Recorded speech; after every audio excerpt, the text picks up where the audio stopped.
the path option. So you can see here is what we used was the path shape on TradingView.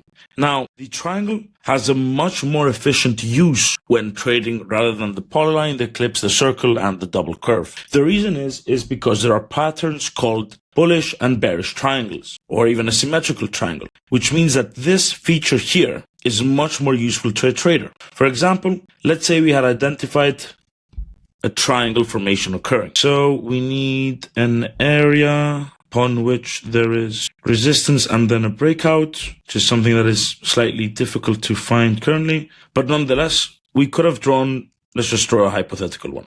Let's say there was a bullish triangle. You would have taken the low to the high, and then you would have taken it to where you would anticipate the next breakout to be. So you can see you could have drawn a triangle. So that's easier. It makes life much more easy. And then depending on the size of the triangle, you could measure this distance and reflect it in an upwards fashion.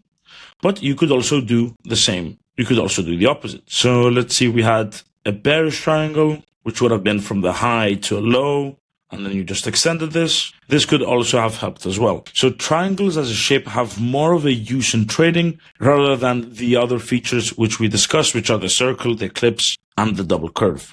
But that obviously is simply my opinion.